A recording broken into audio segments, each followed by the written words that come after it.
C'est sous le regard du facilitateur congolais Félix Antoine Tshisekedi que le président du parti Les Transformateurs Succès Masra signe un accord de principe avec le gouvernement de transition.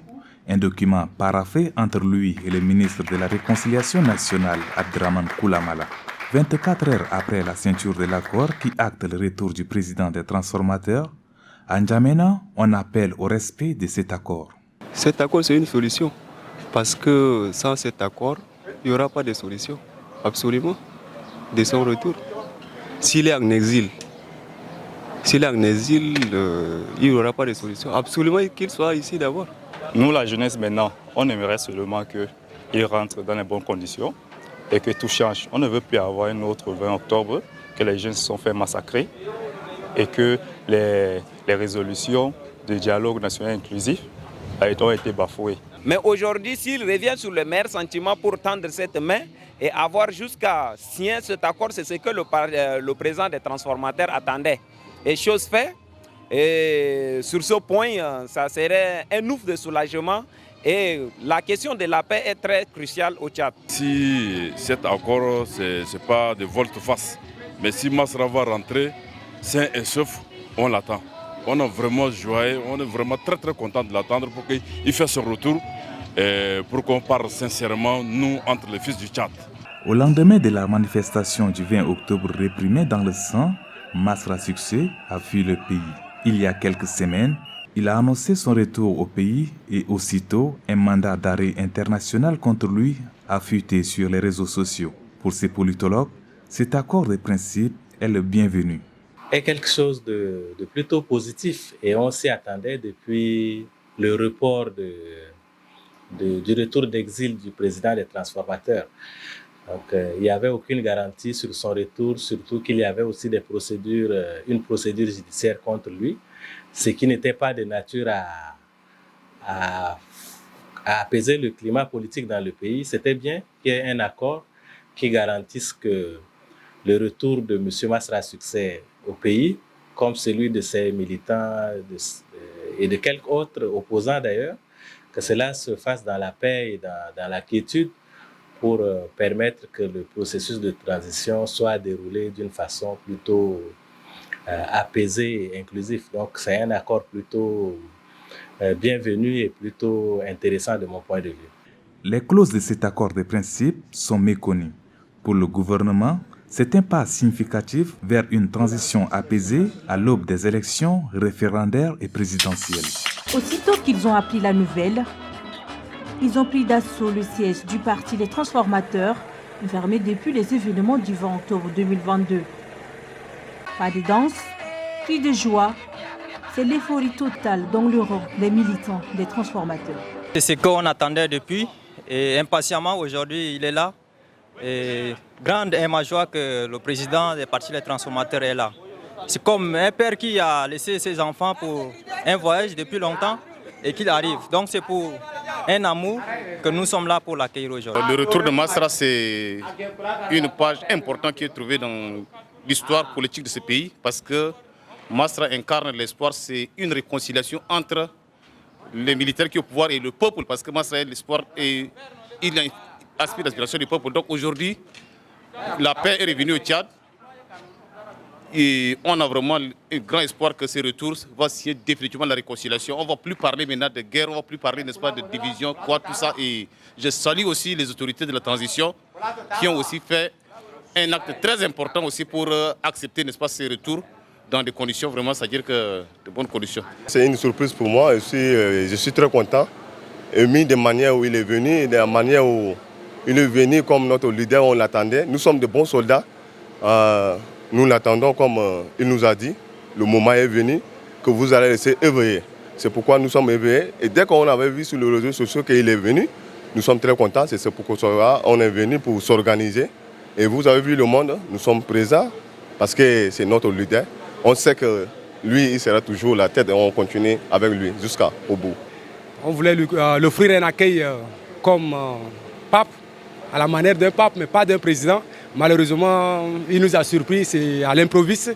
Mais du moins, quand même, on est toujours debout et pour pouvoir l'offrir l'accueil à la hauteur de sa taille. Depuis quelques semaines, Les transformateurs préparaient le retour de leur président, qui finalement a regagné N'Djamena ce matin en totale discrétion. Pas de cours dans les écoles publiques. À compter de ce 3 novembre, a décidé le syndicat des enseignants du Tchad. Une décision prise ce matin à l'issue d'une assemblée générale. Objectif, réclamer notamment les effets financiers coupés en 2016. Nous avons donné au gouvernement notre bonne volonté de dialoguer pour que l'année qui vient à peine de commencer ne puisse pas être perturbée. Mais nous sommes arrivés au bout de notre souffle et c'est pourquoi nous ne pouvons plus contenir la pression de la base. Et voilà, nous croyons que ce qui vient d'être lancé portera forcément de fruits. Cette grève d'une semaine renouvelable intervient juste à peine un mois de la reprise des cours. Et aussi, un message fort pour le gouvernement. Si le gouvernement est sorti du dialogue national, inclusif et souverain, avec des recommandations pour la refondation de l'école tchadienne, mais on ne peut pas refonder l'école tchadienne sans les enseignants. En 2016, le gouvernement tchadien a procédé à l'abattement des salaires des fonctionnaires. Une décision qui a prolongé le pays dans une grève sans précédent des enseignants. Plus de 3 millions de francs CFA. C'est le fonds que Tchad doit au Conseil africain et malgache pour l'enseignement supérieur CAMES. Sans s'acquitter de ce montant, les 3 candidats au titre de professeur n'accéderont pas à la salle. Et si nous avons aujourd'hui la chance qu'il y a 3 Tchadiens qui vont tenter leur chance pour pouvoir tenter ces concours, il faut qu'on les y aide. Or, le CAMES a écrit pour leur dire, si vos universités, c'est-à-dire le Tchad, ne versent pas l'argent pour vous permettre de participer, vous n'aurez pas accès à la salle. Le concours se tiendra le 10 novembre. À l'aube de cela, le président de l'Université du Tchad estime que le problème est résolu. Les frais, c'est nous qui prenons en charge tous leurs déplacements. Les frais, c'était de 5 400 000. Et les 5 400 000, ça pose aucun problème. Il y a une différence entre 22 millions, on a déjà payé, et les 5 400 000, c'est facile à payer. Je crois que ça pose aucun problème. Mais le problème en est que les 22 millions qui ont été virés au CAMES, maintenant ça veut dire que le CAMES nous envoie les attestations pour que la BAC accepte de faire le virement. Et c'est comme ça, maintenant j'ai appelé avant-hier, tous les circuits ont été déjà faits, les dossiers déjà au niveau de la BAC pour faire le virement. Maintenant le BAC dit que maintenant les 22 millions virés au niveau du CAMES, il faut qu'il y ait une accusé de réception du CAMES pour qu'il doit avoir un autre virement. Chaque année, l'université couvre les frais de 50 places pour le concours d'agrégation au CAMES. Pour ne compter que ça, il y a aussi l'inscription des enseignants-chercheurs au Conseil consultatif africain CCI. Comment écrire une bonne nouvelle? Telle est la question que tente de répondre cette formation. Face à une dizaine de participants, amoureux des belles lettres, le formateur est clair sur les règles à suivre.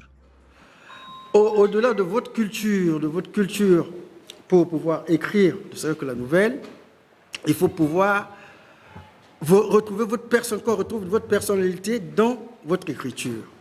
Et c'est cette phase-là qu'il faut pouvoir aussi travailler. L'essentiel, ce n'est pas d'écrire comme on serait à l'école, c'est-à-dire un français correct, académique. Ce n'est pas ça ce qui est important. Ce qui est important dans une écriture, c'est d'abord voir est-ce qu'il y a des sonorités qui vont paraître autrement, est-ce qu'il y a des ruptures, est-ce qu'il y a autre chose que je peux apporter dans cette écriture-là. Donc, écrire, c'est aussi rompre avec ce qui est pour faire votre originalité. Pour une écriture de nouvelles réussie, Ouaga Bala Danaï recommande l'originalité, la culture générale. Novembre, ce mois est consacré à la célébration du livre.